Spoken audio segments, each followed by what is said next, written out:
anyway to get people in and tell me the sound is working. So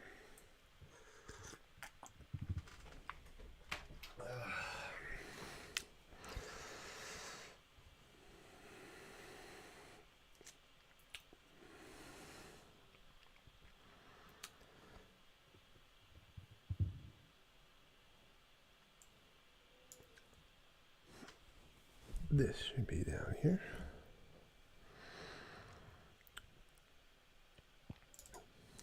Should be working now. All right, so part 2. Hello.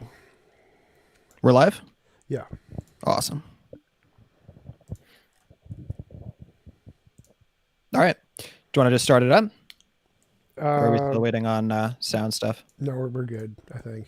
Yeah, we're good. Okay. Cool. So why don't we just start by trying to figure out where we left off? Do you want to both try to steel man each other's arguments? Yeah, so your position is that the universe is conscious in some sense. You said it's omniscient. I'm still not exactly sure. It seems like it seems to me like what your position is that you're saying that the parts have consciousness and there is some like set of facts that exists about the universe that those parts could discover. Okay, so I think this is where we were breaking down. I don't care about consciousness. I'm saying that the universe is intelligent, which I would define as being a different thing, right? So intelligence, as I'm defining it, is the multiple of your ability to perform tasks and your ability to craft new tasks. Okay, so can you be intelligent without being conscious? Yes. Okay. Go over your definition of intelligence again. Sure. Yeah, it's the multiple. So if you multiply the two together, of your ability to perform tasks, right, and your ability to craft new tasks. What do you mean by craft new tasks? Figure out, that suggests consciousness, which I'm trying to avoid, but come by some framework, get to a point by which you are either as an individual thing or as a collective of things crafting, beginning to work towards new tasks that you weren't working towards before. Okay, is my table fan intelligent? Is your table intelligent? Give me an example of it performing tasks. Table fan. So table fan. Okay, give me an example of it performing tasks. When it spins and blows air. Sure. Now give me an example of it crafting new tasks.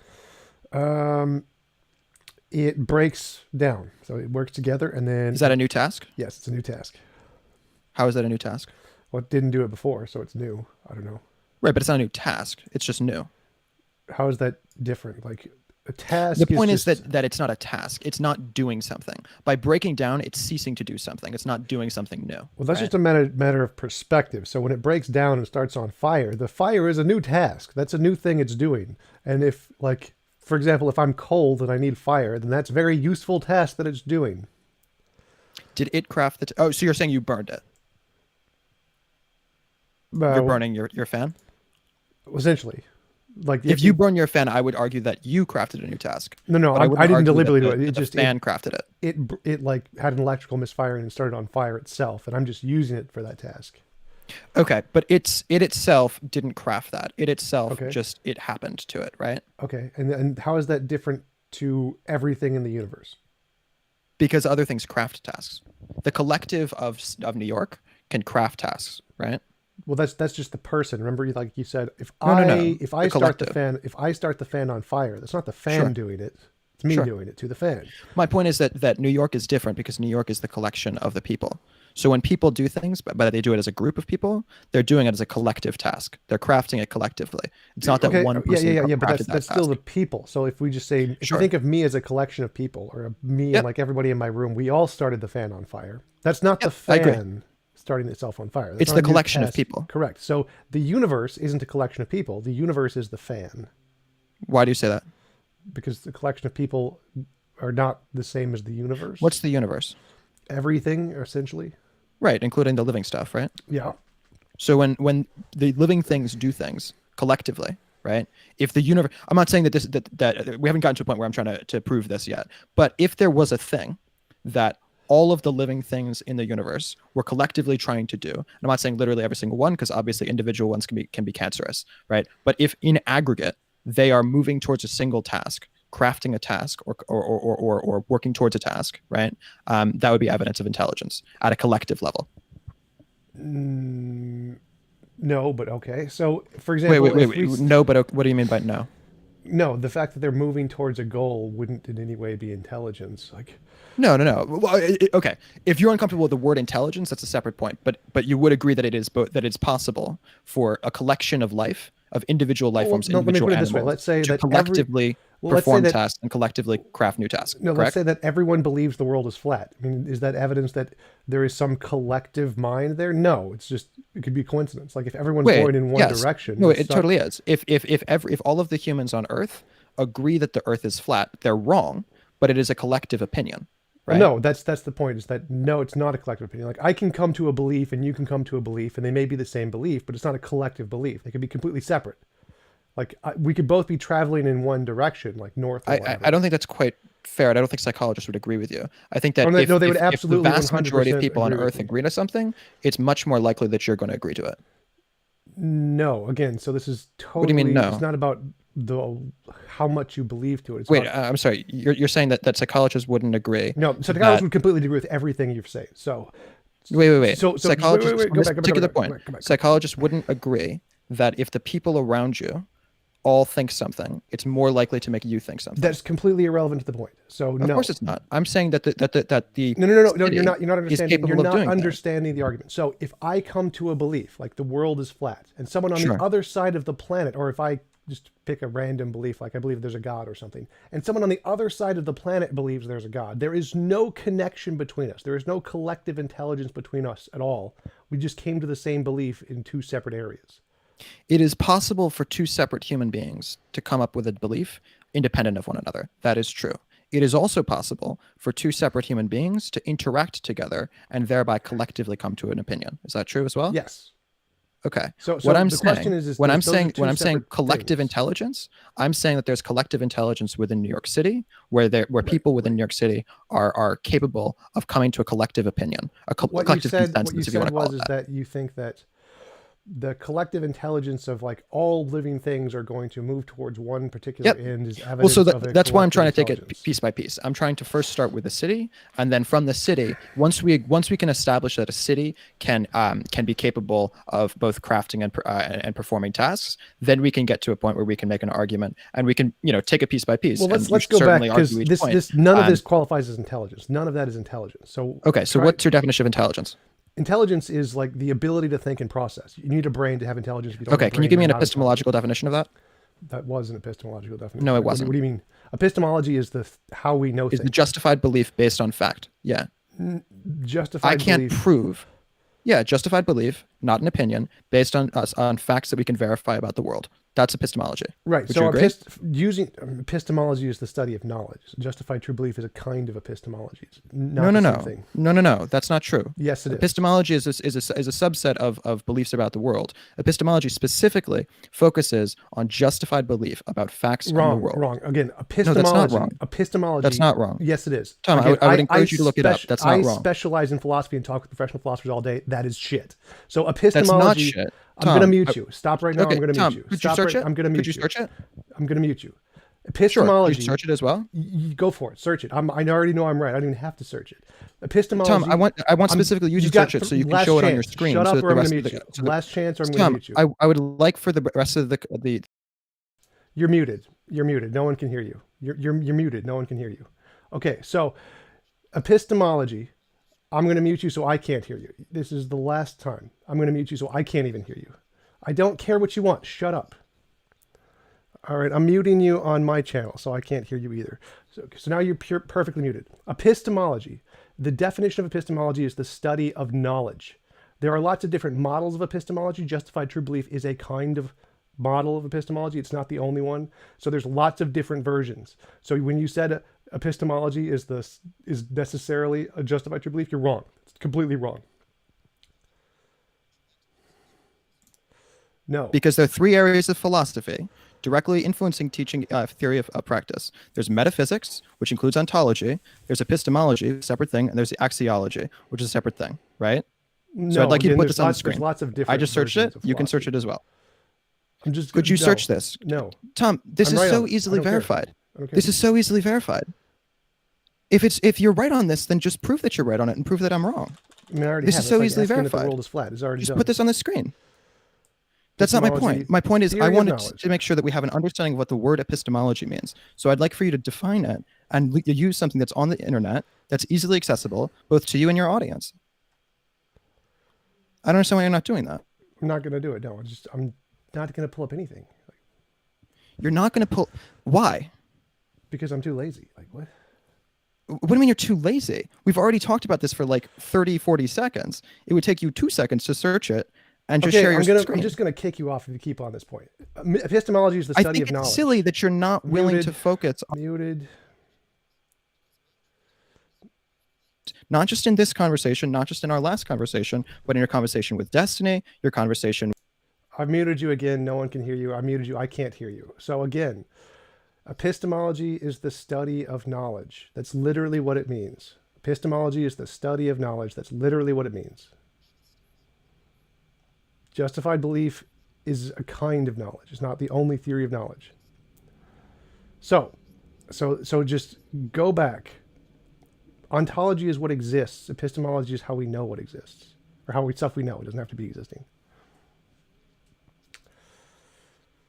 Nope, because I already know I'm right. So again, we're going to go back. Yes, it is, because you're wasting my time. Go for it. Feel free to look it up. I already have too, so go away. All right, we're done. We're done with this topic. Go back. What, like you said, there's this intelligence thing. What is, I don't care. We're done with this topic. I'm just going to kick you off. I'm just going to kick you off. So you have to answer the question. What do you mean by when you say intelligence? Because it's not intelligence. Intelligence has to do with the brain. So when you say something that can function, you're just making that as a statement, but yes, you haven't based that on something. That's based off of I am science. looking for an epistemology. That's based off of science. So science. I want a basis in epistemology for your definition of intelligence. Intelligence, scientifically, how we know it, is a part of a brain. We only know of intelligence as a part of a brain through any scientific means. That's it. There is no other thing that is intelligence other than brains. So when you talk about intelligence, it's either a brain or it's not intelligence. I want a justified basis for that. I don't care. Why do you think that brains?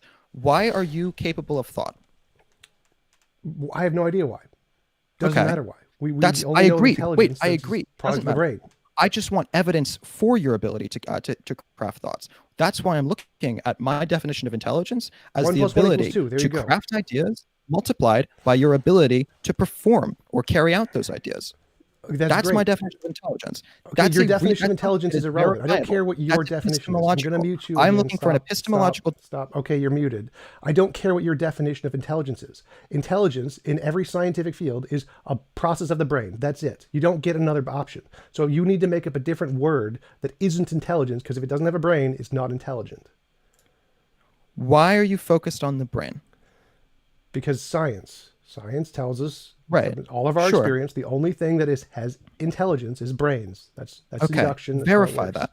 That's induction. It's induction. I want an epistemological basis. I don't care. I don't care. This is science. If you want to say something else intelligent, you hold the burden of proof. All forms of intelligence are only brains. My concern is that you are making consciousness and intelligence the same thing. Yes, as far as I know, well, no, they're not the exact same thing. Consciousness is just awareness. Intelligence is a product of consciousness. So you need consciousness to have intelligence. You don't need intelligence to have consciousness. But as far as we know, only brains have either one. I think it's a little strange that you're basing all of intelligence on consciousness when you still haven't given me an epistemological basis for understanding what consciousness is. Yes. So science shows us that only brains have intelligence, as far as we can tell. So that's the epistemological basis, is science. No. You're just saying, you're just focusing back on the brain and you're ultimately you're pulling this back to consciousness. I am saying I reject the premise of consciousness. I don't care about consciousness here. I care about science. Science shows us that the only things that have intelligence are brains, and only brains are, you can only say a brain has intelligence. Like, that's it. There is no such thing. Okay, so what's the okay, let's frame it this way. What evidence can I look at when I'm trying to say that something is intelligent? Its ability to make decisions and process and solve problems.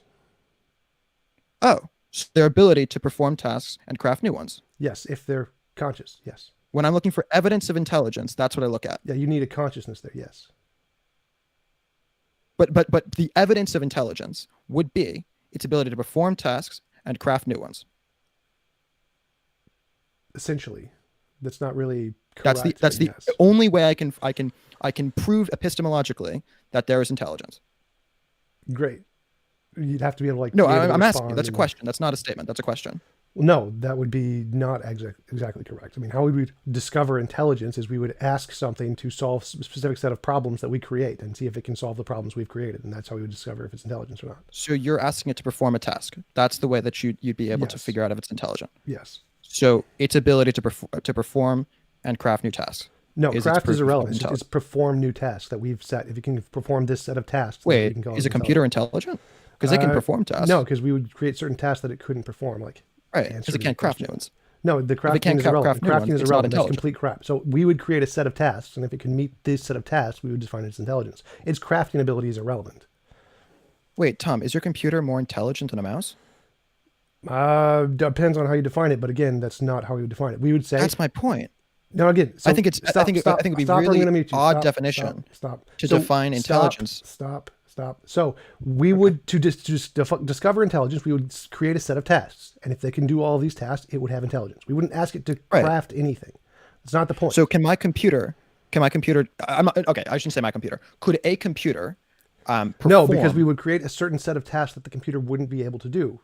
That's I'm not saying that current. I'm not saying it's omniscient. I'm just saying, is it capable of performing more tasks than a The mouse? is amount capable of tasks is irrelevant here. So again, to discover intelligence, we would give it a set of tasks, and we would say, like, create a list, a checklist. Can you do all of these things? And if it can do Okay. all of these things, it would be intelligent. Computers cannot do all of those things. as far Wait, as so we know. it's an arbitrary cutoff that you're saying is intelligence? That's what arbitrary. I have no You're idea what saying you're that talking if it hits a bunch of checklist, it completes the checklist. Now it's intelligent. No, intelligence is an ontology. Epistemology is how we know something. Those are two separate things, which I've No, already explained. that's not my point. That's not what I'm saying. What I'm saying is intelligence a spectrum, or is intelligence a single point on a line? Obviously, it's a spectrum, but again, I you asked agree. epistemologically. So when you say- so I'm going to mute you. Epistemologically, how do we know if something is intelligence? We create a checklist. If it can match Yep. all of these things on the checklist, then we would say, yes, we know this is intelligent. So it's intelligent because it's reached a certain point. No, on that that's spectrum. ontology. You're confusing ontology and epistemology. Whether it is actually intelligent and whether we know it's intelligent are two separate things. How we I know understand. something I'm is asking. intelligent. I'm asking. I mute you.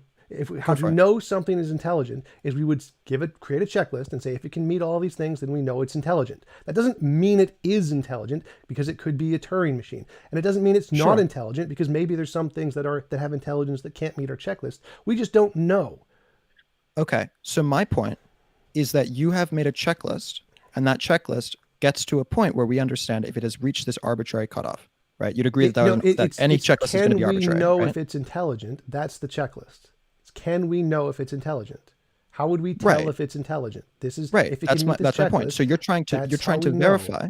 You're trying to verify by checking its ability to perform tasks. I think that's reasonable. The other thing that I think is reasonable is its ability to craft tasks. As you were saying, That's it could irrelevant. be a Turing That machine. doesn't It could be a make Turing anything. machine. Well, I don't think it is irrelevant because it could be a Turing machine. Turing machines and can theref- craft tasks. And therefore, it can't craft tasks. If it can't craft tasks, No, Turing machines can craft tasks. Turing machines are that's what I'm saying. indistinguishable. Excuse me. I said Turing. I said not. I meant non-Turing. I apologize. If it is a non-Turing machine and it's not capable of crafting tasks, right? Then it is not, in my definition, intelligent. Would you agree that that's reasonable? No, That a because again, non-Turing machine is not intelligent. a non-Turing machine is not intelligent. Or I don't know rather, what that means. Yeah. So a Turing machine Mm-hmm. is not intelligent. It's just processing information. It does not have intelligence. So Why do you say that? intelligence, that's just what the Turing machine is meant to describe. It's not doing anything intelligent. It's just responding. So the intelligence is the ability to take the information and respond to it in a certain way. The Turing machine isn't doing that. It's just pseudo responding, like a P zombie kind of thing. So intelligence requires the consciousness based off of science. That's what we use it as. You have this You new keep on saying idea. it's based on science, but you mean specifically based on the brain, right? Just to clarify.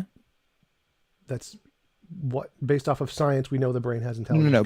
Based on specifically the brain, right? There are other forms, like what you've decided, what you've just framed is something that is capable of mimicking brain activity, right? Right, and that would be fine. You can have consciousness and intelligence without a Okay. biological brain. There's possible ways to do that. You don't need the brain.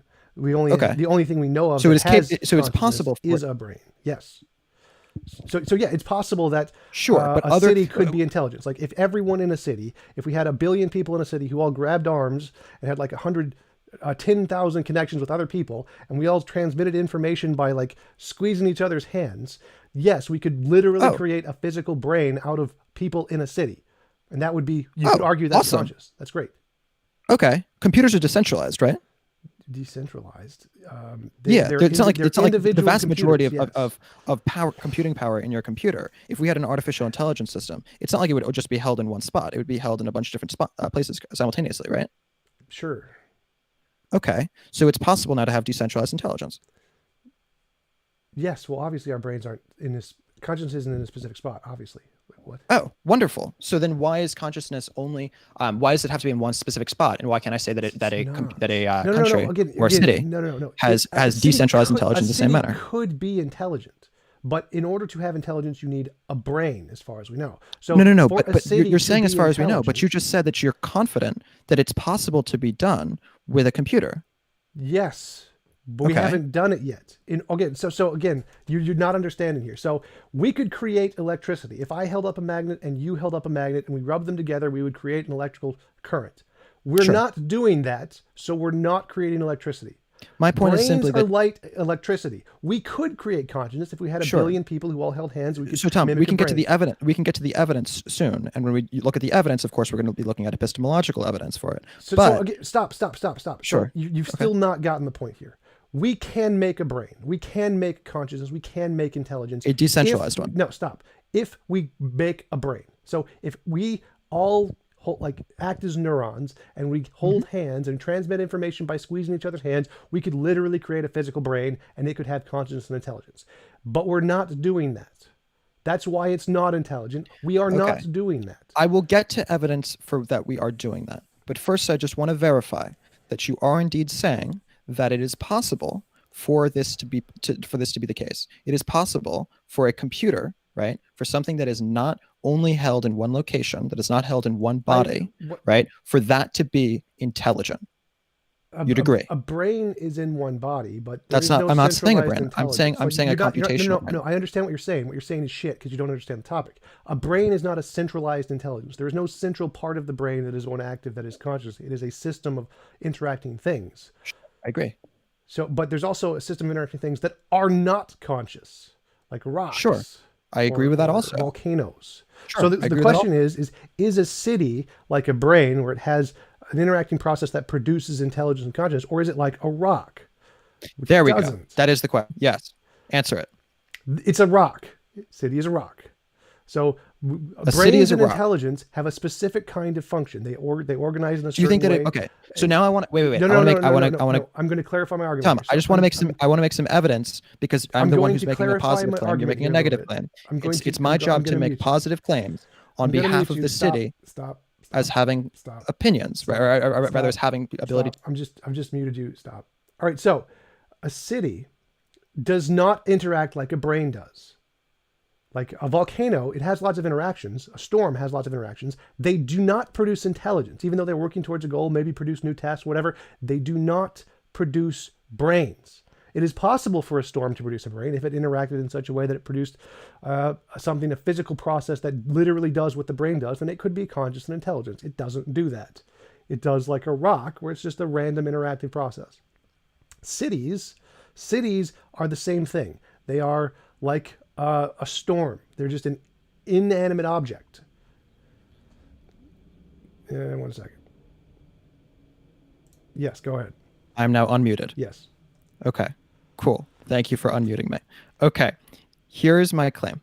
First, let's just clarify. It is my job to claim, right? The burden of proof is on my side in this case, right? I'm the one who is saying that the city is capable of collective action, of having intelligence, in the same way that you've framed that it is already possible for that to be, not that it's been done yet, but that it is possible in the context of a computer. We agree that it's my job to prove this, right? Sure.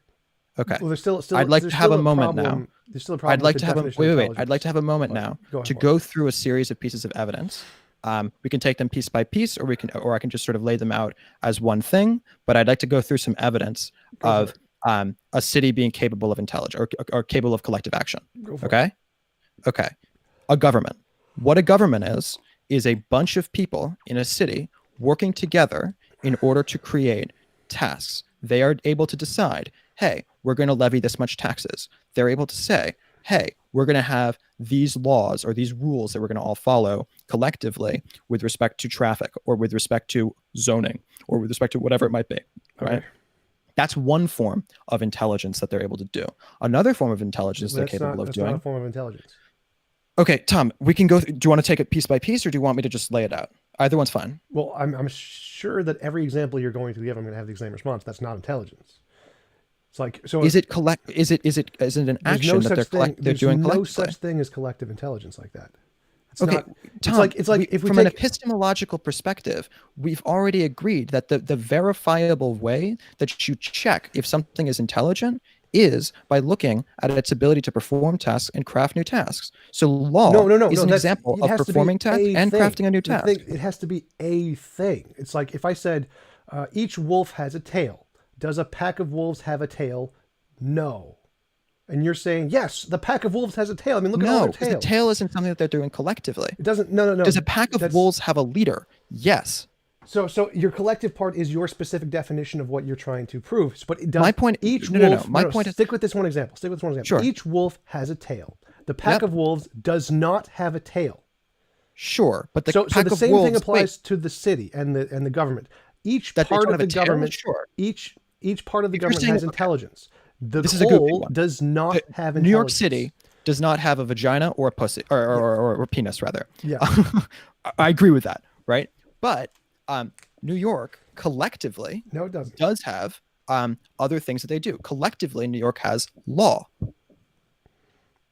Laws are things made up. Collective. But so it's the same thing. That's collective. So that's a form of collective rule. Individual has a brain, has intelligence, has consciousness. The collection does not, just like the tail. So what's your epistemological defense of that? Because I've just said an epistemological definition. So I've said, like, your definition of intelligence is the ability to craft whatever craft new tasks and perform tasks that they've already crafted. There are individuals in New York who do that. But they're doing it collectively. Tom, I'm not saying the individual. They're not doing it collectively. They're doing it individually, and they individually agree on different things. So they all individually work together to agree on specific laws, and they all individually. I don't understand what. Yes, I agree with that. So sure, the city doesn't do anything. Tom, the same is true of your cells. Your cells are coming together and agreeing to do certain things. Cells don't agree to anything. Cells have no consciousness. They're just acting. Just as certain humans are being cancerous and working against the city, but they're all working together. No, they're not. In general, in aggregate, to do certain things. So again, cells don't have intelligence. There's no point there. So like, okay, cells act. But they're able to perform tasks and craft new tasks collectively. No, because they don't have intelligence. Like they're not a okay. thing. They don't react. New tasks. If I said, "Are you intelligent?" I'd give you a math problem. Can you solve this math problem? Cells would not solve the math problem. So they're individually they wouldn't, but collectively no collection they of cells would solve the math problem. I'm a collection of cells. I just solved the math problem. You are the consciousness, which is a result of the collection of cells. They're doing something. This consciousness thing, and I don't understand it because it's not epistemological. Yes, it is. That's not justified in fact. Yes, it is. Okay, what's the fact? Prove to me, from an epistemological perspective, consciousness. To clarify, not my consciousness, your consciousness. I'm acting. I'm interacting. I'm doing things. That's evidence of consciousness. Just be a failed Turing. This could, yes, but that's fine. It's called fallibilism. It doesn't you don't need to prove with 100% certainty. The fact that I'm acting and interacting and can replicate the systems of consciousness that you are aware of means I likely have consciousness. That's evidence. What you're looking at right now from the epistemological thing is evidence of intelligence. I agree with you. But what you just said was epistemologically your ability to perform and craft new tasks. We're having a conversation that's performing a task, and when I'm saying that you have an experience of consciousness, and I can replicate those similar experiences as far as you can tell. Therefore, it's reasonable that I have consciousness. Like that's. I'm sorry. Say it again. So you have an experience. You have a conscious experience. You experience things, like you see things, you hear things, you taste things. That is consciousness. That's like the definition of consciousness, is just those experiences. And I seem, as far as you can tell, to replicate those same kinds of experiences. So it's reasonable to conclude I also have consciousness. That's how you do that. It's induction. So because I, as a collection of cells. No, not as a collection of cells. The collection of cells is just what makes your consciousness. Your consciousness is the thing that is the experiencing. Okay. So I'm supposed to just believe, just sort of that I have consciousness. And because no, I no, no, believe... do you see things? Do I see things? Yeah, do you see things? Are you blind? A bunch of cells interact in such a manner that they're able to create do you have an experience of stuff that you are seeing? I think that I'm experiencing things, yes. You think. Do you think? Let's go with that. Sure. Yes. Okay, you have an experience. You have conscious experience. Congratulations. Everyone that doesn't applause. Mean that you do. Applause. Tom, that's my point. I'm not that's the induction part. So you exist. You have an experience, and you can craft these experiences based off of your senses. And therefore, having never met you, and it appears that I have those same senses. It appears I have those same senses, so it's reasonable to conclude inductively that I also have the same consciousness. That an artificial intelligence system might.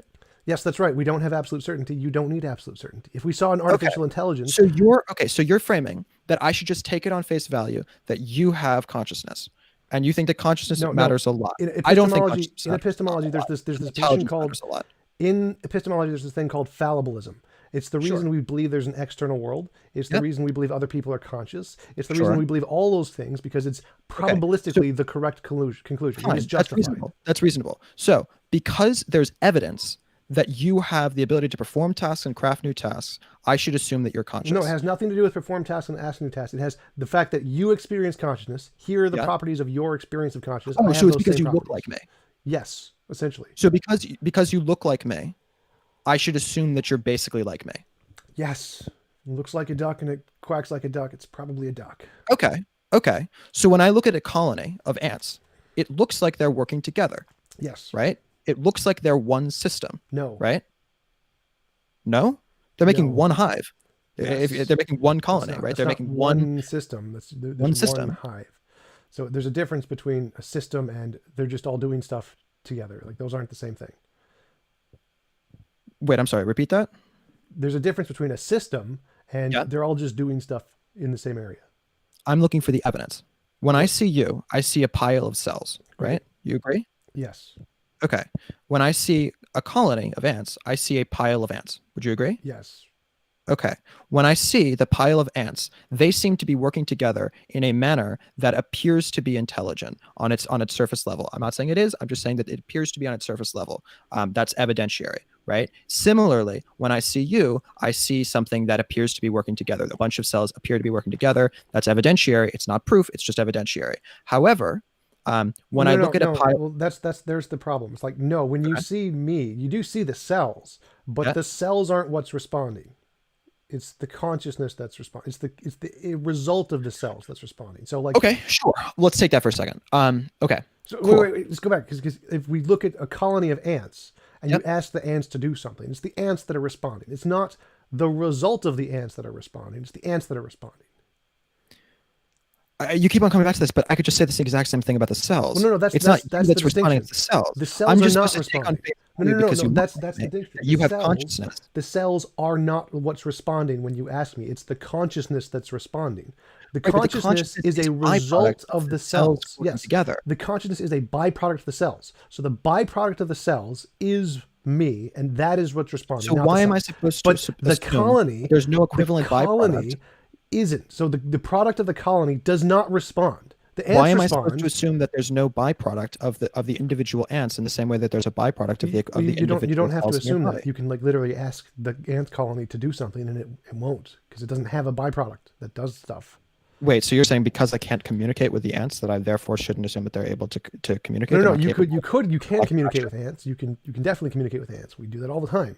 But the collection of the ants. When I say communicating with the ants, I mean the ants, the colony. Yeah, like we use different kinds of pheromones. We can literally cause them to feel things, and they can respond with like we're hungry and we're going to do this, or we can communicate with the ants. So, but we can't communicate with the thing the ants are producing. We cannot communicate with the colony. We can communicate with the ants. We can't communicate with the colony. In the context of a human being, we could maybe communicate with the cells in different ways, but we can absolutely communicate with the result. So the cells produce something, and we can communicate with that something. The colony produces something, which is the colony, but we can't communicate with the colony. Okay. So what you're saying is that I can't, because you look like me, I should assume that you have consciousness. And because Yes. a colony of ants does not look like me, I should No. assume that it does not have No, consciousness. you don't have to assume anything. Again, it's the reason is because you can, like, if I was dead, you would not be able to communicate with me. So you don't have to assume I have consciousness. You can see, because I know what consciousness is, and I'm going to look for Yeah. that thing in this other person. That's totally fine. So then you would take your idea of what consciousness is I from know your what experience. consciousness is inside of my own body, right? Right. And I therefore should assume that you have consciousness No, because no, of no. So, evidence of so, so intelligence. you, if you know what consciousness is in your own body, you say it has these properties as far as we can tell, like I can see, taste, tell, taste, Mhm. smell, touch, think, those kinds of Sure. things. And then you would Sure. look for those properties in the other thing. So you would look at me and say, well, can you do these things? And I'd be like, yes, I can do these things. And here, Right. we And can I test should it. take that at face You can test value. it. Well, no, you can test it. You can say, you could hold up, if you had a camera, you could hold up a number. I can be like, it's 3. And I can show you I can see. And you can ask me math problems like, well, add this to this. Like, yes, I can do that too. So we can That's verify evidence these of things. intelligence. That's not evidence. That's evidence of your ability to perform tasks. And potentially you could argue those weren't specific examples of crafting a new task, but I could potentially do a test by which you could craft a new task, right? Those are The evidentiary. crafting, again, the crafting is irrelevant here. So those things, you have consciousness. You can tell consciousness does certain things, like, and then you can test those things on other people to see if they have it. So, but I could be dead. Like, for example, if I was a dead body, I would not be able to do those things. So you would conclude, oh, that thing doesn't have consciousness Okay. because it Cool. can't do those things. So if Awesome. we ask Let's jump. a So colony, if you hold up 3 numbers and can it add these together? No. Like if you that's a hold up 3 particular, numbers wait, for, that's a specific for kind of ants, task. ants can do it. Tom, that's not fair. That's a specific What's kind of task. That's not the only kind of task. right? Here's a task: build a colony. That's not something that an individual Okay. ant can do. Build a city. That's not something that an individual person can Yes. do. It's something that the collection can do. Right. That's totally fine. But that isn't consciousness. That's not intelligence. It's intelligence. No. It's your ability to craft a task. You've just said, That's not a I should task. assume that you're conscious because your ability to craft a task or to perform a No, task. again, craft a task is Task your own is doing nonsense. That doesn't apply some math anywhere in my problem. definition. So nowhere does craft a task apply to intelligence in anywhere in my definition. That's your definition. Okay, perform a task. Okay, let's just stick with perform a task then. Okay, perform a task. The reason I do that is because I don't think that without the crafting, I don't think there's agency, and I don't love the idea of a computer being more intelligent than me if it doesn't have agency. But sure, let's just go with that. Wait a minute. Wait a minute. What's the difference between agency and consciousness? Crafting a task. I can verify that something can craft a task. I can't verify consciousness. I don't know what consciousness is outside of my own brain, right? But I what's can the difference verify between your ability to agency? craft What new is tasks. agency and how is that different from consciousness? Crafting tasks. How is that different from consciousness? Like what is the Crafting difference? tasks is about your. So I can verify that if you do something and I'm able to respond to it. So you just asked No, that question, and tell I'm now me the responding to that. definition of agency. What? By responding to your question, I am crafting a new task. Tell me the That is evidence definition not of of consciousness, agency. but of my ability to craft a new task. Tell to me the respond to stimuli. definition of agency. What is agency? What do you mean? What is agency? The definition. What is the definition? What do you mean by agency? When you say agency, this thing has agency. What do you mean by Yeah, I agency? can craft new tasks.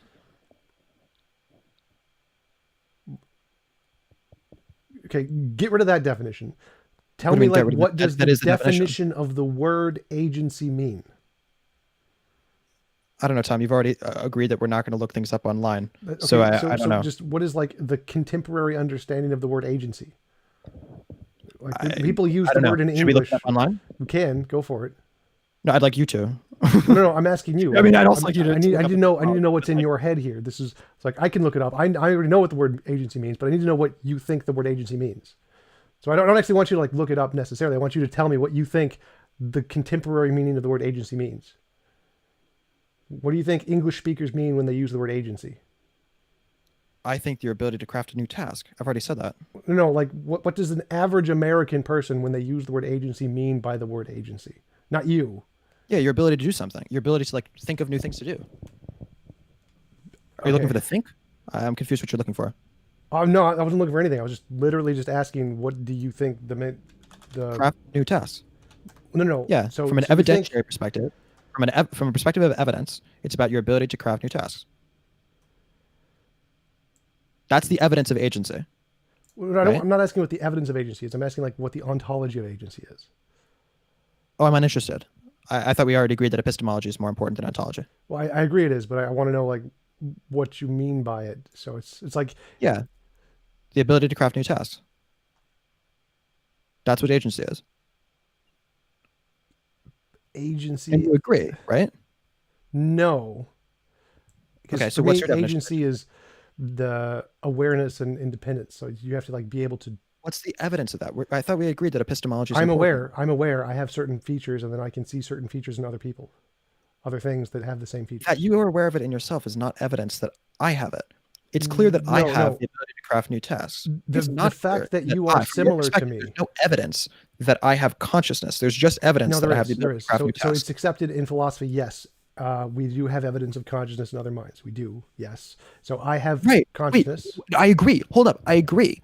And what that looks like is your ability to craft new tasks. No, it's not. Multiplied by your That ability to definition has perform them. nothing to do with it at all. So the evidence of consciousness is I have consciousness, I can experience it. I have these sets of properties. They have those sets of properties. They have consciousness. That's the Okay. evidence. So when you say sets of properties, what do you mean if you're not saying your ability to perform and craft new tasks? I can think, I can see, I can taste, touch, smell. What's I the have evidence interactions. of that? For me, I can literally see myself doing it. I'm That's not my experiencing point. it. My point is, what's the evidence of that in an aggregate sense for other people, not for you? I know that you think that you have evidence of So consciousness for yourself. they can I think I see, have evidence of consciousness they for can myself. respond. Like I already demonstrated this. I can say, if I wanted to know you're conscious, I would ask you, how many numbers am I holding up? Okay, how many is So this you're plus asking me to this? perform a task. Yes, perform a task. I have a list of Okay. things, So to are see if cities you capable can of do the performing same things I tasks? can do. So you're asking, when you're looking for consciousness, you look to perform tasks. My ability to perform tasks Everything is perform a tasks. stand-in that you're using for my level of consciousness. Well, no. So if I'm able to because perform tasks, then I'm conscious. everything is about performing tasks. That's just super Cool. vague. Like if I want to test So- the sun, I would do the same thing and have it test tasks. Like I would throw something at it or see if it reflects light in a certain way or see the kind of light it reflects. That's why I It's think also crafting performing tasks is important. tasks. I want to define agency, but you've rejected agency, and I don't quite understand why you've rejected agency. I've rejected your very strange definition of agency. Crafting tasks is Agency, not a strange agency is a definition of thing. agency. Like there's no crafting task is not a thing. That's again not a thing. So Crafting tasks isn't a thing? What do you mean crafting tasks isn't a thing? crafting is like literally a formation. Like you build something. And then tasks is doing something. Those are two different kinds Right. of things. So I'm those saying words prior together to don't doing make any sense. So Prior to doing something, wait. So I'll explain what I mean by crafting a task. Prior to doing something, you have to quote unquote decide, which is putting a conscious sort of swing on it. But by some mechanism, you need to get to a point where you, either as an individual or as a collective, get to a point by which that will be the decision, that will be the task that you will be performing in the future. That's what crafting a task means. okay. Okay. So again, is a city capable of crafting tasks? no. The individuals. What about are. a law? Why is a law not a city-wide crafted task? Because it's crafted by individuals, and the individuals choose to do it, not Right. the city. As a collective, the individuals the got together. collective as a doesn't do a collective, thing. The just collective as does cells not got do a together thing. As a collective. No, the collective doesn't do a thing. It's all individuals, just individuals, and nothing but individuals. Tom, you keep saying that, but unless you define what consciousness and have evidence of it from an epistemological perspective, I already did. and other people. No, you haven't. Yes, I have. You've only defined it as I think, therefore I am. I gave the right? standard Which is not a definition good as accepted argument for in why philosophy. other people think. No, I gave Therefore, the standard other people definition as fallibilism as accepted by everyone in philosophy. So I gave think, it. therefore, I am is a definition and a reasonable one as to why you fallibilism. have consciousness. Why I Fallibilism. personally have consciousness. It's not an argument why other people have consciousness. Other people have consciousness because of fallibilism. Fallibilism is the position in philosophy. You don't need absolute certainty. Just some sufficient evidence is good enough, and the fact that you can do the same stuff I can do is sufficient evidence. I agree. I agree with that. So, do you think there's some sufficient evidence of group collective ability to do things? No. In cities? No. There's no evidence that cities are able to do things collectively? No. That's the claim. So again, it's like each individual can do something, but the whole, But there's Tom, the product of those Tom. individuals can't do anything. The product of things of individuals is a thing in the same manner that Yes, like it you've is. said That's correct. consciousness is an emergent property of individual cells. I agree with you. I think that there's an emergent property that makes up a city within individual humans. Right. No, that's What's true. I unreasonable agree. about that? That's totally true. But the question Okay, is, does that produce emergent intelligence? property. So like we Okay, can build cool. something together. Wait. We've We now can. accepted there is an emergent property of a city I've already accepted among that. humans. That's fine. Cool. That's So, easy okay, to so accept. You still can I haven't take the next understood. question? Like, wait, I think you still missed the major point here. So we can do something. We, as a city, let's say whatever city we're in, we as a city Sure. do make something. We make something, and there is an emergent property there. It is something. The question is that something intelligent or is that something not intelligent? So that's why I'm going to epistemology. I don't know from an ontological perspective. This is why I think it's inferior. Really much of anything about either individual intelligence of humans or great. about That's group great. That's great. intelligence. But here's I do, here's from an the problem. epistemological perspective, have evidence of group working together in a city or group working together among cells / an animal. Here's the problem: is that when we talk about what we are making, like if we make a chair, we are making the chair, obviously. But what does the chair do? So the chair isn't responding. We're responding. We are working together to make the chair, but the chair isn't doing anything. The chair isn't intelligent. So the question is when we work together to make laws or whatever, is that thing that we've made intelligent, or are we just doing the stuff and then we're the intelligent part? So I think that. Go for it. Should I answer? Yes. Okay. I think that the emergent property of society, right, is capable of crafting and performing tasks.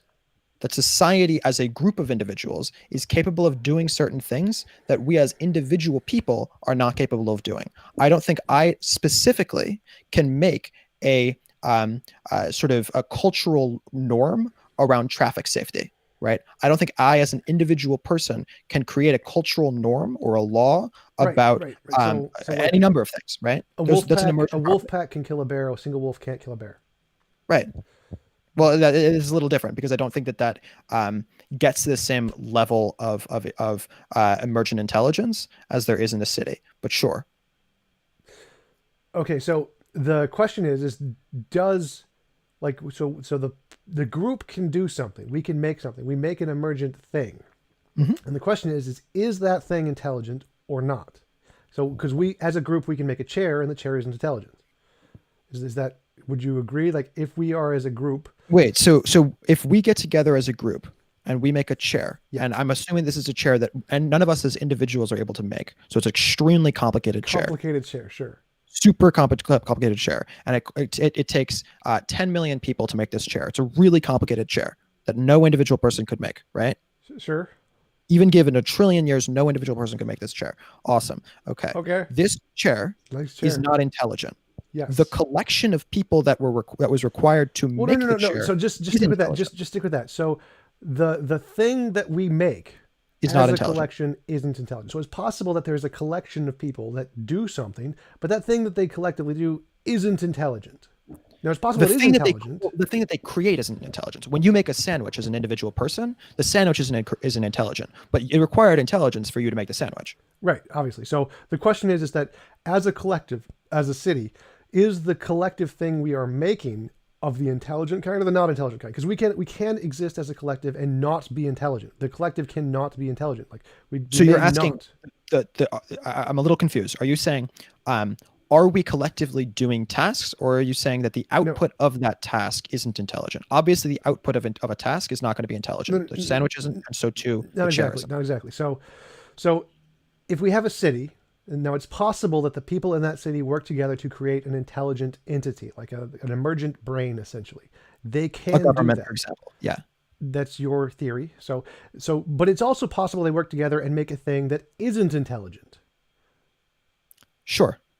So like maybe if they, to try and fit it into your example, if they make no laws, if they don't do anything collectively, they're just all individuals just bumping into each other. Even a country, even a place without laws would still have a culture. If you do something, so here's an example, something that can be done by individual humans that doesn't require group working together. So if a bunch of individual humans get together and just start like splashing water, right? And they're not doing it in a manner that they are able to make a bigger wave because they're working together. Each one of them is just making a very small wave, right? That would be an example of them being together, but not doing something as a collection, even though they're doing the same thing together.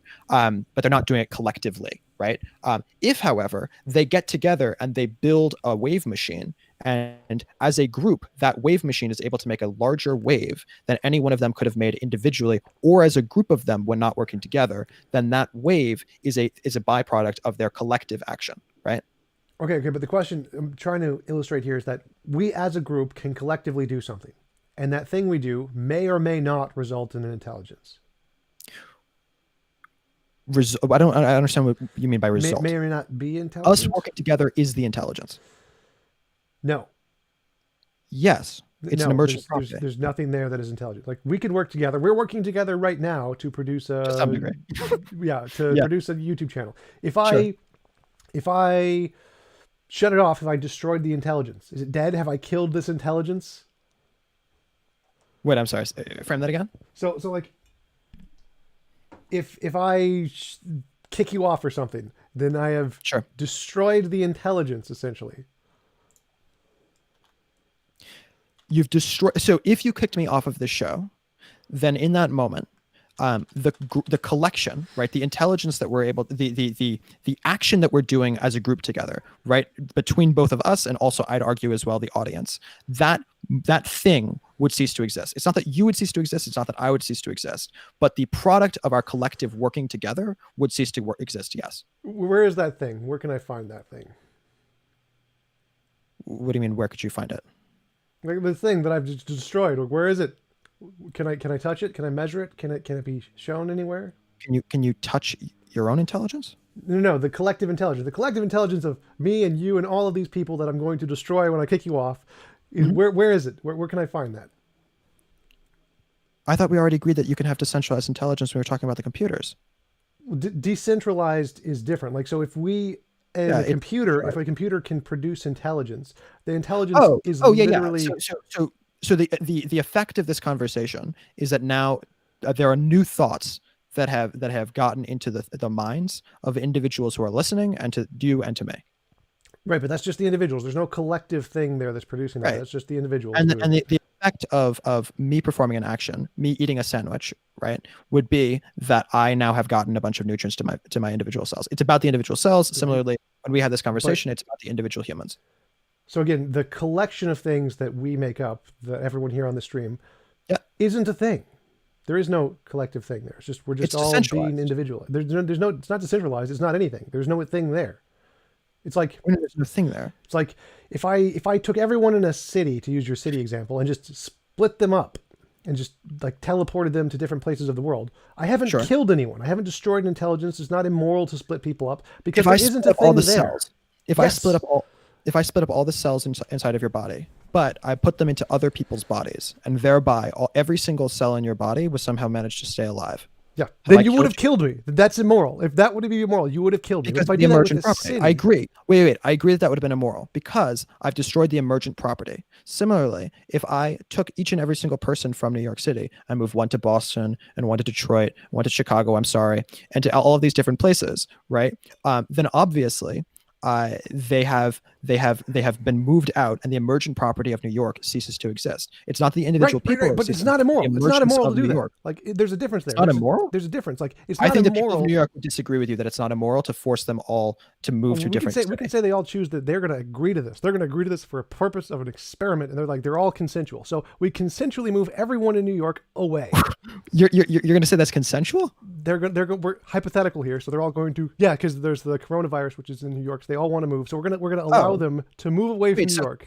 Okay, so if the collection of you agreed that it was allowed. No. The cells can't. Wait, no. This is a good question. This is a good question. The emergence of those cells that makes up your body. I put one into me, and one into George, and one into Bob, and one into Fred, and one into Susan, or whatever the fuck. If I put all of those cells into different people's bodies, but you agreed to it, I think there's nothing immoral about that. There's a difference between me as the collective. You're the collection of cells. Me as the cells. So you're the emergence of the cells. I'm an emergence of a property of the cells. I am not the cells. Those are two separate things. So the cells create something, and that something has a consciousness. Right. That's my point. The cells and the thing are separate. Okay. They're two different things. Let's say somehow I was able to ask both you, the collection of the cells, the emergence, and also each individual cell, if it wanted to move into Georgina's body. and into Susan's body. Okay. And every single cell, as well as you, the emergence, the consciousness, all agreed, every single last one of them agreed that they'd like to go into a different body. If that were the case, I do not think it would have been immoral. Right. So that's the thing, is that when you ask people in New York, the people of New York can consent. My cells can't. My cells don't have intelligence. You can't ask them anything. They don't choose anything. They're just physical things. They can fight back. I think if they fight back, that's evidence that they don't appreciate it. No. It's like gravity. When you lift something up, you can argue that the rocks are fighting back against you because of gravity. Like, no, it's just a physical process. I think it's a little bit different when we're talking about life than when we're talking about non-life. No, it's I think it's a little different when we're talking about. It's the same. So, but here's there's a pretty. I love this analogy. This is a great analogy. So, yeah, no, I think I agree. This is a good analogy. New York, and all of the people in New York choose to leave, which they can do because they're conscious or have intelligence. Sure. That's not immoral. We haven't killed the entity of New York. The entity of New York isn't a thing. But if we do that with people, so Tom, you have to let me finish this. Can I respond to it? Go for it. Okay. If both the government, the emergent property of the people of New York City, as well as each and every single person in New York City. No, government gets no choice in this. So we can say the government disagrees. We don't care about the government. That's the emergence. The government is elected by the people. So I understand your analogy. So we're going to say the government does not want this. The government disagrees. They dislike But the government is people.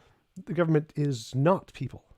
What do you mean the government isn't people? So like the government is literally elected officials that were chosen so by the people. So we can say the elected officials do not want the city to disperse. But are all they the not people citizens of New York? Sure, we can say they disagree. We can say they're going to be the ones that don't want to do this. That's fine. So the government does not want this. The people do, and they're totally okay with it, or they're maybe ambivalent. They don't really care one way or the other. That's fine. We separate all of the people, and there is no more New York. But that's not immoral because we haven't killed anything because there's no intelligence there. It's not a thing. It's totally fine to do that. But if you did that with a person and you took all of their cells and you separated them, that would be immoral. You would have killed someone because those cells produce a conscious living thing, which is me. Okay. I think we're mixing up a couple of things. First, when I'm talking about New York, I'm not just talking about the government. I'm talking about the culture writ large, right?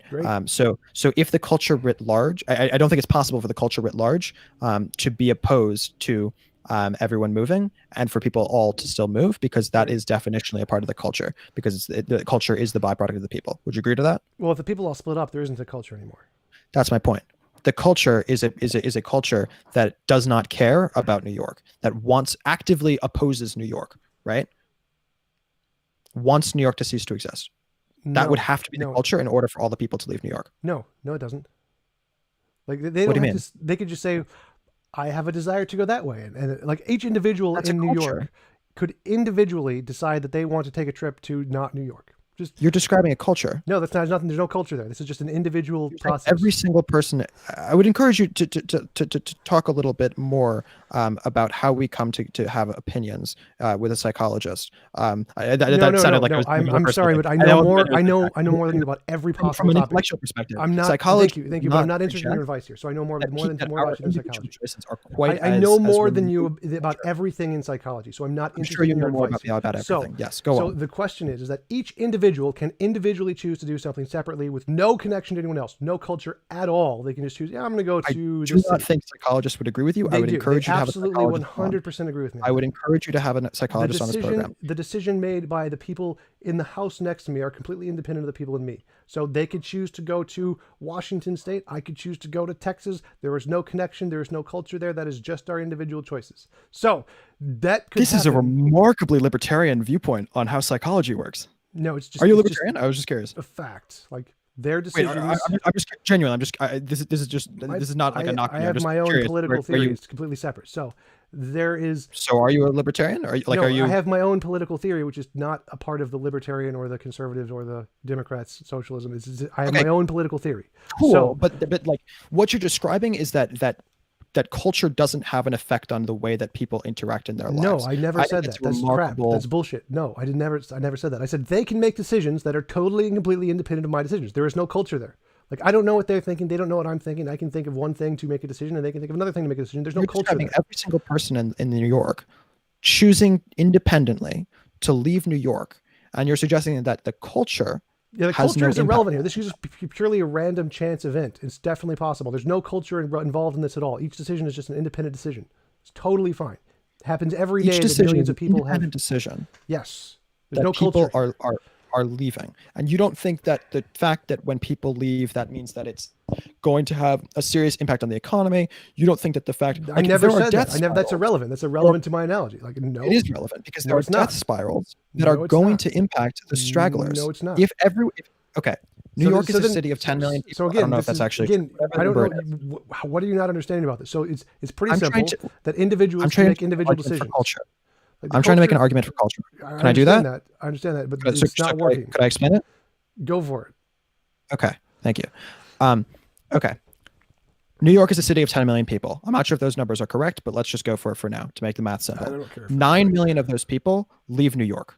Okay. The last 1 million people living in New York, it's now a ghost town. There are a lot of cultural reasons. There's a lot of pressure on them to leave New York now because it's extremely difficult to operate inside of New York when 9 million people have just left. The culture is going to be a culture that pressures them out. So when we talk about the epistemology, when we talk about, the epistemology, when we're talking about the emergent property, of New York, there's an emergence, there's a culture by which that last 10 million people feel a serious pressure to leave New York.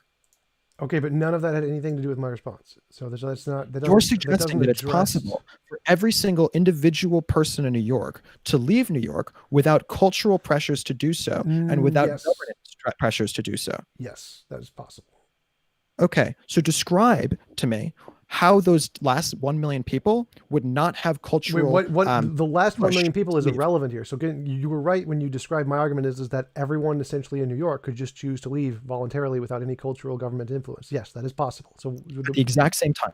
yes, that is possible. So what does that have to do with the last million people are irrelevant here? It doesn't matter what they do or what happens to them. No, I think they're very relevant. No. They are Again, the representative. truth statement was it is possible for all of the people of New York to choose to leave voluntarily without any cultural influence. The last million people are irrelevant. It doesn't matter what happens to them. Literally, at the exact same time, every single person That's in the totally entire yes. city Yes, that would is have possible. to do this at the exact same That is time. possible.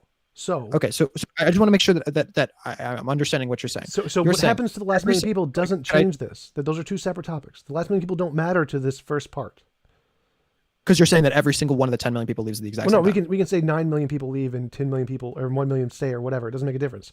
So there's no What we cultural can say- effect on that last 1 million It people. doesn't matter what happens to the last million people. I've never said anything course about it does. this. No, it doesn't. No, it doesn't. Again, my argument is just it is There's possible. cultural impact. It doesn't matter what the cultural impact is because that's not part of my argument. So again, my argument Culture is the emergent property of a city. Again, it doesn't matter to my argument. So to just listen to my argument. My argument is it is possible for a group of people in the city to choose to leave voluntarily at the same time. They could choose to do this. It's irrelevant to culture. It's irrelevant to their culture. They're not affected by their culture. Can I respond?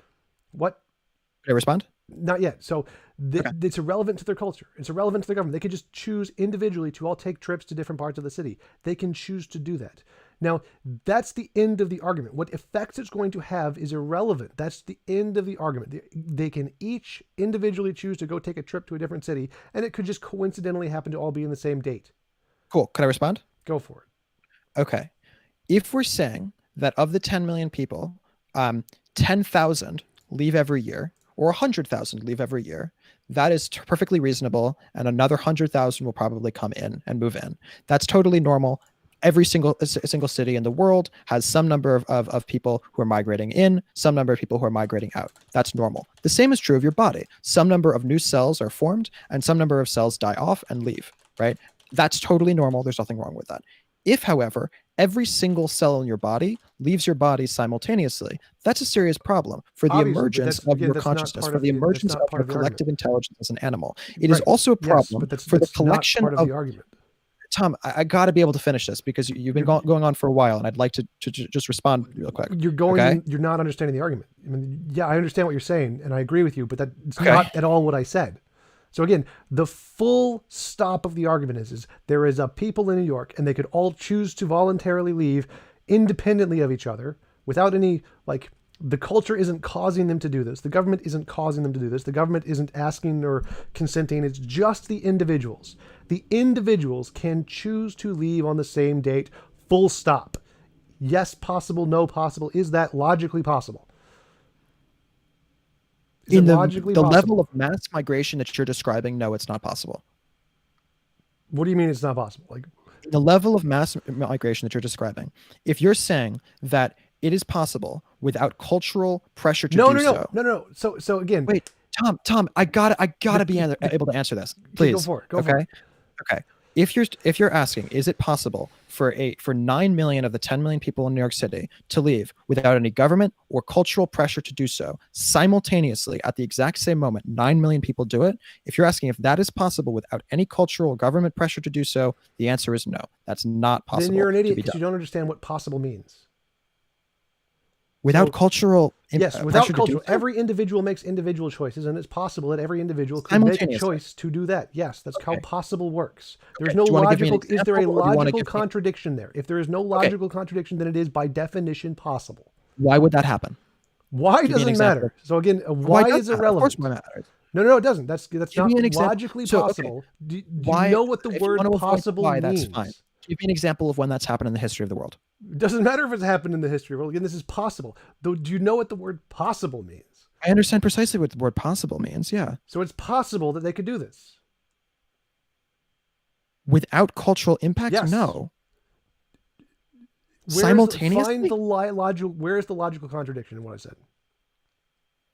Because I don't think that 9 million people. That's not a logical contradiction. Where's the Yeah, logical I'll contradiction? try. I think that there are barriers to leaving, and there are reasons to stay for every single person in a city. When people leave, what that is that there are larger reasons for them to leave than there are reasons to stay. But there's a stickiness in the location that you live. There's a stickiness that is true across the board. So for every single person, not every single person, for 90% of the people to leave simultaneously, there has to be a cultural or an economic or government reason that they're all being forced out. What's the definition of a logical contradiction? What's the what? What is a logical contradiction? The logical contradiction is that they can't simultaneously be doing that. What a logical contradiction is like the square root of a pork chop. It is an active choice to leave. Yeah, so a logical contradiction is a one thing that is not the same thing. A does not equal A. Sure, I agree. Square, circle. Yep. Nothing in my example. Nothing in my example is a logical contradiction. Logical contradictions are impossible. Could I respond? Go for it. Okay. It is an active choice to leave a city. Can we agree? Sure. Okay. It is an inactive choice to stay in a city. Do we agree? Sure. Okay. To make an active choice, there has to be something wrong with the inactive choice. Do we agree? Okay. To make an active choice, there has to be something better than the inactive choice. Do we agree? Different. Sure. Different. There's valid. There's two reasons that person would leave a city. Either they're leaving a city because there's something wrong with the city that they're coming from, or there's something better about the city that they're going to. Right? No. There's lots of different reasons they could leave. Why would a person leave a city? They could just be neutral.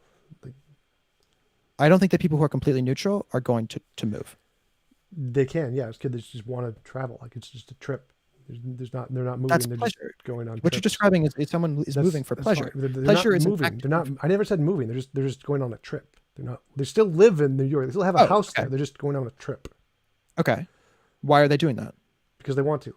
Exactly. There could be lots of different reasons. They think that there's something better. Maybe somebody wants to buy cigarettes over the border and then come back. Like there's lots of different reasons. It may not be. Sure. Maybe they're just going to go. Yeah.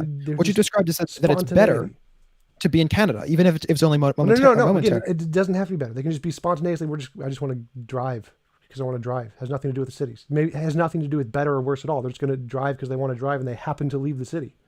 Because they're bored of the city because they want to go somewhere else. No, it has nothing to do with the city. They're just driving in random directions because they feel like driving and they happen to leave the city. The city is irrelevant. The city is irrelevant. They're just driving. Yeah, they're just driving because they want to drive and they happen to leave the city. Like they take a right, they take a left, they take another right. I feel like a left. You're describing 9 million people unconsciously leaving the city. No, some of them could be conscious, some of them could be unconscious. Doesn't matter. If they're There are conscious, then lots of there's no different reason. reasons. There could be If positive it's reasons. There conscious, could be there's no negative reason. reasons. There's lots of different reasons why they could Tom, choose to leave the city. if This there's is irrelevant. if there's a conscious decision to leave the city, then there's a reason behind it. That's what conscious Right, means, but I never right? said they needed to do that. So again, they're just leaving the city. What causes them to leave the city is irrelevant. It could be a conscious decision. It could just be Of course random it's relevant. chance. It doesn't make a difference. No, They're it does. they're It does all- matter They're because all it's choosing question to of leave. culture. The If there's culture a- is if there's a irrelevant here. good That's the point. reason- Is that if a there's guy a can get in his reason- car and just choose to If there's drive. an aggregate reason that's affecting millions of people Brett, I'm saying there's not. I'm saying there is no aggregate reason. There is no aggregate reason. They're just each individually, for individual reasons, choosing to leave. And one guy chooses to leave inconsequently because he just wants to drive. He gets in his car and wants to drive, and he happens to leave the city. If It the wasn't a individual choice. person does it from an unconscious perspective, there's nothing. That's a morally neutral act. There's nothing Right. wrong with moving Right. from an individual point. I've never My said point anything is about the that- morality. Wait, The morality Tom, here hasn't come into the Tom, question. Tom, you gotta let me finish. My point is that that unconscious desire, right, doesn't get to a point where 9 million people leave a city at the exact That's same period irrelevant. of time. It's again That's irrelevant. my Possible means there's no logical contradiction. If there is no logical contradiction, that is by definition okay. possible. So let's frame it this way. What percent chance do you think that what you're describing is going to happen? Infinitesimally small. Doesn't make a difference. I agree. So why are we focusing on it?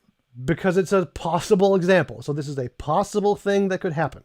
So it is possible the people of New York could choose by random to just leave. I will grant That you is possible. that it is an infinitesimally small chance. Yeah, the probability here doesn't make a difference. Like that's not part of the independent- example. So yes, the probability doesn't make a difference here. So it is possible they Tom, could leave. Tom, will you grant me that independent of everything else, every single cell in your entire body could go cancerous simultaneously and just start killing each other? Yes, they could. That's possible. Okay. So I am comfortable saying if every single piece of your body goes cancerous at the exact same moment, right? But again, and this ceases is to have emergent properties, not ceases relevant. to have you, a consciousness. If that happens, then I'm willing to say that it is a morally acceptable thing for them all to just start killing each other. Again, And I'm similarly willing to say not part of the example. Not part of the example. So I'm making a comparison to the example. I understand what I'm you're saying saying, that but that's the chances of that not- happening are not part of the example. literally so close to zero as to be indistinguishable. Right. And the that's- chances which you're describing I agree. are It's literally not so not close to irrelevant. zero as to Not be relevant. indistinguishable. The probabilities here don't make a difference. It's not the point. So I agree it's infinitesimally small. That's obviously not part of the point.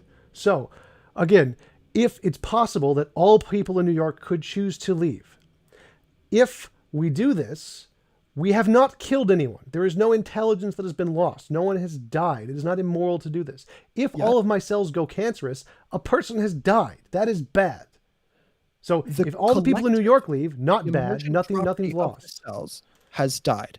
The collection of the cells has died. But let's say that they're not cancerous. Let's say they're not going to start killing each other. Let's just say that they all somehow dissolve out of your body. I don't know how it would happen, but let's say that they all just leave your body teleport. simultaneously. Quantum mechanic stuff. Yes. Then I have They died. all leave That's your bad. body simultaneously. Wait, Tom, could you let me finish the point Yes. before interrupting, please? Okay.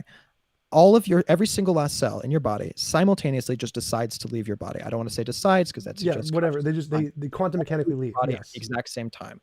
I am comfortable saying that if every single cell in your body, given that you are, in my mind, just an emergent property of those cells, if they all agree simultaneously to leave, I'm comfortable in saying that it's okay that you quote unquote died in that moment, and that's not a moral wrong. I am Right. similarly That's fine. The moral part isn't the question. The question is Okay. that I have died. There is a The thing. emergence of you has died. Similarly, there is yeah. an entity. If you're asking if New York would die if every single person left New York, of course New York would die. Yeah. No. New York doesn't die. New York doesn't exist there. There is no intelligence that is lost there. There's no consciousness that is lost. There's The nothing that has governance, died. the governance structure, Nothing. and the culture of New York has died. There is Yeah. no intelligence there that is lost. None. Zero. The Nothing. governance structure and There's the no intelligence. culture There's no intelligence that is ceases lost. So to there's an exist. obvious difference between these two. If everyone in New York just leaves, nothing is The lost. governance structure Nothing is lost. and the culture It of New doesn't York make a difference. ceases None of those are to intelligence. Those are exist. just individuals. So in The my emergent case, property of those individuals. I'm going to the mute you. Stop governance talking. And the culture I'm going to mute ceases you. to exist. Stop talking. So there's an obvious difference here. If all my cells dissolve or teleport or whatever, I have died. My intelligence is gone. If all the people in New York leave, nothing is gone. Everything That's is the wrong. exact same. There's no That's difference. wrong. There's no Can I difference. describe what's different? Go for it. The governance structure and the culture cease to exist. Nope, because those aren't things. Like there's no thing there. The government, like the government, all the people who make up the government could still exist. They can still talk via Skype. So Tom, this is where I keep on coming back. Like you keep on framing consciousness as a thing that exists in humans, but the consciousness is the emergent property of the cells. And then you're going to turn around and say that the emergent property of humans, which is to say the culture and the government, doesn't exist. Yes. And I just don't understand why you're saying that. Because there's a difference. Emergent properties are not necessarily intelligent. They can be intelligent. They may not be intelligent. A group of cells can produce epistemology. What? That's why I'm saying its ability to perform tasks and craft new tasks. Right. And we can ask the city of New York to do something. It won't. What intelligence is. So if we separate all of the people and the city of New York, the emergent property, then if we ask the emergent property to do something, it will not respond ever. It's an inanimate object. If we ask the people, they will respond. They are animate objects. If we ask the collection, it will not respond. It's not an animate object. Tom, the fact that you aren't able to ask New York a question doesn't mean that New York isn't capable of performing tasks. It's an analogy. So any way that we could test to see if New York as itself is intelligent will fail because it can't perform tasks. The people perform tasks. It does perform tasks. No, it doesn't. The people perform You don't think tasks. that okay, here's an example of a task that New York has performed. Manhattan is literally physically larger because a bunch of individual people. The people perform the task. The city does nothing. Yes, in the same manner as the cells in your body do things. Nope. Yes. Nope. What do you I mean, can perform no? tasks. The collection can perform tasks. Right. I That's can what I'm saying. else. The collection The cells of don't New matter. York. Okay, the collection of New York is responsible for a culture around traffic. No, that's just the individual. So again, that's only the individuals working together. Doesn't even exist. You are a bunch of individual cells. Yes. Because you can What's ask, the difference? There's the two things. There's the whole and there are the parts. You can ask the parts. So I'm answering your question. You asked what's the difference. What's the difference. There's a difference between the parts and the whole. This is the whole thing. You just don't understand the difference between the parts and the whole. I can ask a wolf, do you want some meat or whatever? And it can respond. Yes, the wolf can. I can ask the whole collection of the pack. It can't respond. It doesn't have anything. It's not a thing. Okay. So you're people, suggesting you can ask the parts the thing, and you can ask the whole the thing.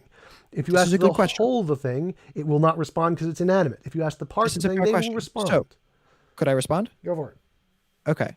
So you're suggesting, and I just want correct me if this is wrong. I believe what you're saying is that what the difference is that an individual person, I can ask them a question, and I can't ask a city a question, right? No, a question is just an analogy. You can just any test to test for intelligence. We can just replace that question with any test to test for intelligence. Okay. So I can't ask a city a question. That's the basis of this. Well, just whatever the test is for intelligence. Okay. So if I could ask a city for intelligence. wait. So Tom, if I could ask a question of a city and the city could respond as a collection, then that collection is capable of responding to questions. No, yes? if the emergent whole can respond as a whole. Yep. If the emergent whole can respond to a question, yes. Yes. Okay. So I'm going to now try to say a question that I think that the city has responded to. Are you ready? Go for it. Okay. New York, are you comfortable with coronavirus? And the city doesn't respond because the city's not. The city has responded. No, the individuals clearly respond. Again, so you're confusing the individuals with the whole. The individuals respond. That's not the whole. The emergent property response would be that there's no response by the emergent property about it. The government has made rules about it. The government has the culture has started making a bunch of memes as a collection of people and has been shared as a collection of people. Also, and there's an emergent culture as well as an emergence of laws that say here's our response collectively to coronavirus. Again, that's all individuals. So again, you're confusing the individual's response to the collective response. The whole doesn't do anything. Those are all just a bunch of individual stuff. None of that is the whole. The emergent property itself has done nothing in these cases. Those are all just individuals. I feel like we've been talking in circles for an hour and a half at this point. So do you want to, what should we do at this point? Yeah. So again, you're just confusing the parts and the whole. It's just an obvious philosophical. Obviously I disagree. So I mean, obviously you do, but you just don't understand philosophy. Obviously I don't understand philosophy. You're a genius. I agree. Thank you. Okay. So what should we do at this point? Well, I mean, I'm still not sure how to explain this extremely basic concept to you, is that there's a difference between the individuals and the whole. My point is that I have limited desire if we're going to put it in those sense, in the consciousness sense, to continue to talk in circles, because I'd like to craft new tasks at this point rather than just perform the same task of explaining this to you. Right. So just Okay. plan is we each give a summary and then go. That's usually what happens at the end. Okay, cool. Go for it. So you don't know the difference between the parts and the whole. You keep saying that the parts can do things and the parts can have responses and they can pass the intelligence test, and then therefore the whole can. It's basic composition division fallacy. The whole, as an entity, the response that they make, can't do these things. Only the individuals can. And you're confusing those two things. Like a wolf has a tail. The pack does not have a tail. The wolf has a brain and intelligence. The pack does not have a brain and intelligence. They're just simply the confusion between the part and the whole. Go for it. Okay. You promise not to interrupt? It's your conclusion. Go for it. Fantastic. I love you. Thank you. You're a wonderful person. Okay. My conclusion would be that if we accept that we are an emergent property, when we talk about a human being, that is an emergent property of individual cells that make us up, then we have to be willing to accept the same of other forms of life. And there's an emergent property of individual people. And individual people working together create colonies, if you will, collective intelligences in a couple of different ways. One of those would be a company that is a bunch of different people working together in order to create a single task or group of tasks that they're able to do as a collection that no individual thereof could do as an individual. Similarly, I would argue the same of cultures and of governments. From there, you would have to take the collection of all of those different systems, those different colonies of humans, and you'd be able to say that there is a human-wide culture. There's a human-wide ability to perform and craft tasks. And I would say the same. This is Gaia theory, which unfortunately we weren't able to get into. But there's an idea that has been pretty well established in science for since the 1960s that Earth as a whole has an Earth-wide ability to perform and craft tasks. And I would say the same if we agree that there's life elsewhere in the universe, which unfortunately also didn't get to. If that's the case, then surely we'd be able to say that the universe is alive as a whole, and therefore the universe is alive, is able to craft and perform tasks. If the universe is capable of crafting and performing tasks, I think that it's reasonable to call it God, because I think that with respect in comparison to us, that it is comparatively omnipresent, because it's obviously everywhere we are, because we are part of it. It's comparatively omnipotent, because it's so much stronger than us, and it's comparatively omniscient, because it's so much smarter than us. That's about it. Yeah. All right.